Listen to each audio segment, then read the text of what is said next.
আসসালামু আলাইকুম প্রিয় দর্শক। আজকে যে পেঁপে চারাগুলো দেখাচ্ছি তার পিছনে একটা কারণ আছে। কারণটা হলো কি যে পেঁপে গাছে ফুল চলে আসছে।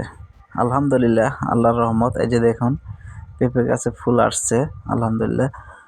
তো পেঁপে গাছ লাগানো থেকে যত্ন, সার, পানি, ওষুধ দিয়ে যত্ন করে আল্লাহর রহমত দেখুন প্রতিটা গাছে ফুল আসতেছে। তো চারা গাছ লাগাবেন, যত্ন নেবেন, আল্লাহর রহমত ফুল ফল দিবেই।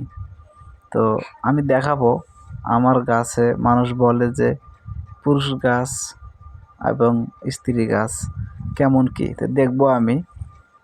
আমার গাছের দেখুন প্রতিটা জায়গাতে দুটা করে চারা গাড়া আছে। বলছিলাম যে এর আগেও এটা শাহি জাত। তো ফুল আসতেছে।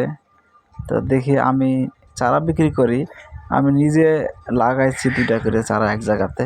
এই যে দেখুন তো কেমন কি হয় ফুল, মানে কয়টা আপনার পুরুষ গাছ হয়, কয়টা স্ত্রী গাছ হয়, ওটাই দেখবো এবার আমি পরীক্ষামূলক। এই জন্য আমি লাগাইছি, দেখা যাক কি হয়, আল্লাহ ভরসা। এই যে এখানে গাছ আছে আমার 30 পিস। এই যে ফুল আসতেছে, এটা স্ত্রী গাছ। এই যে ফুলটা দেখাচ্ছি, এটা স্ত্রী ফুল। দেখা যাক আল্লাহর রহমত কি হয়। প্রতিটা চারাতে ফুল আসতেছে আলহামদুলিল্লাহ। এই যে এই যে এটা তো ফুল আসতেছে। তো পেঁপে গাছে কিন্তু খাদ্য লাগে প্রচুর, সেটা জৈব সার। জৈব সারটা প্রচুর ব্যবহার করবেন পেঁপে গাছে। এই যে এগুলো গাছ, এখানে আমার দেখুন ঘাস নাই, জমিতে ঘাস থোয়া যাবে না।